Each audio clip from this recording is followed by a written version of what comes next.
We can get so awkward around others that honestly it can make us want to isolate. The problem is you and I need community. Hello friend, my name's Zach and I'm an anxiety management coach. And today we're going to talk about social anxiety, how to manage it within us, and a few tips that'll help you in the future. I am an introvert. I feel really awkward around others. And if I'm not careful, I'll isolate. And then that just feels super lonely, doesn't it? Like no one will understand us, but that's not true and it doesn't have to be that way. So let's talk about the inner world. When we're in those situations, we just need to notice that we're anxious. And since you're watching a video on social anxiety, you can just reassure yourself you're going to get anxious around others, especially the less you know them. Like as an introvert, if I know you really well, you're not going to make me anxious. But if I don't know you that well, I can get caught up in it.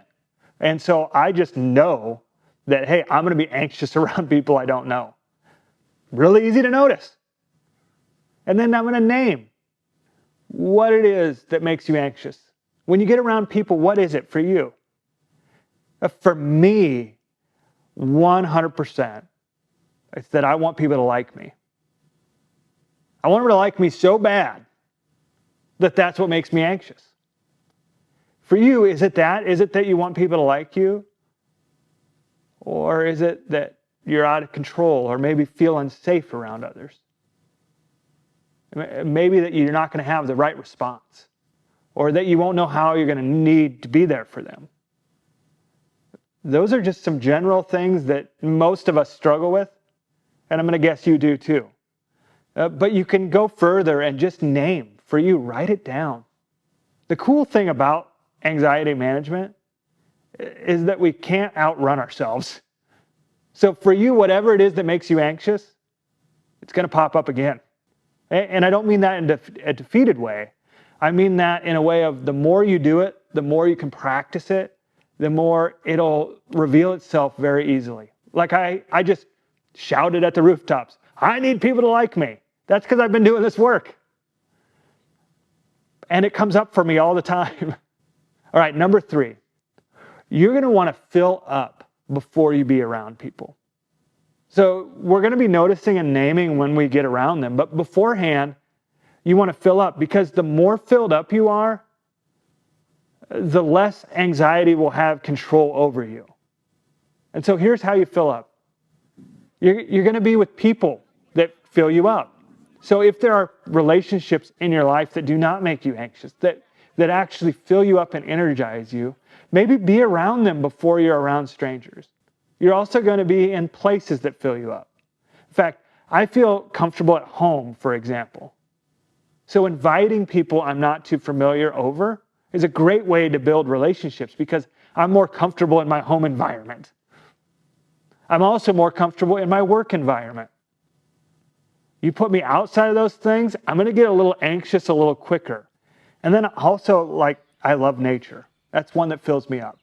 So if you are that way, go for a walk in the woods beforehand. Or if you live in the city, go to the green spaces. Or if it's different places that fill you up, be in those. I have a friend that loves to be around people and loves the smell of coffee. So they go to Starbucks to fill up. As an introvert, that's not super effective for this guy.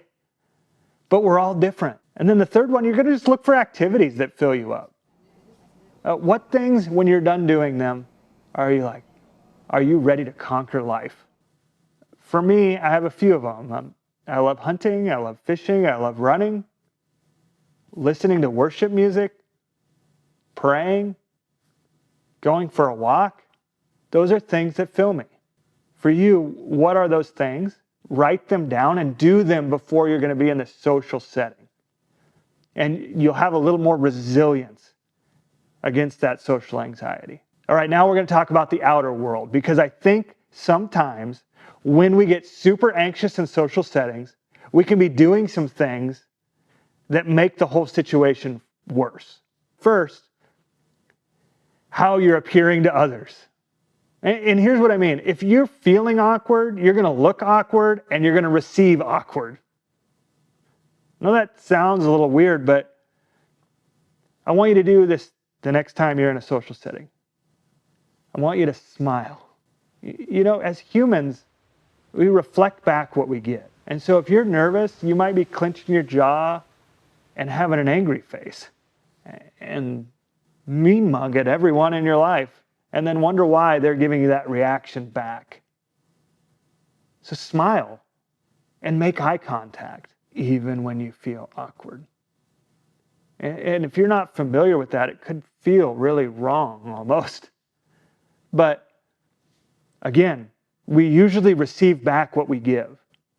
And so when you're in this social setting, smiling and making eye contact is huge for getting people to smile and make eye contact back with you. Because for me, when all of a sudden I feel welcomed into a situation, my anxiety goes down a little bit. And so that's one of the ways I set up a good interaction, is by setting the tone. The next thing I'd like you to do is, if you feel awkward around others, is to prepare questions in advance that you're going to ask them. When we prepare questions in advance, we have something to talk about.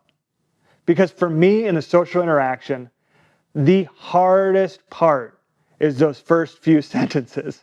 Once I get rolling, I'm fine. But that instant, like that first interaction with someone, is very hard. Unfortunately, church life likes to really mess with you and make you greet on a Sunday morning in a lot of churches. My church is one of them.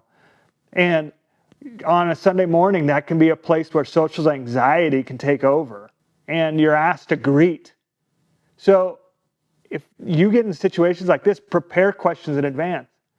Normally people don't prepare, and so you end up saying, well, what do you do? Or are you married? Or do you have kids? I mean, these are kind of surface level. Prepare a question. What was your favorite part about this week? If you're at church Sunday morning, how did you see God show up this last week?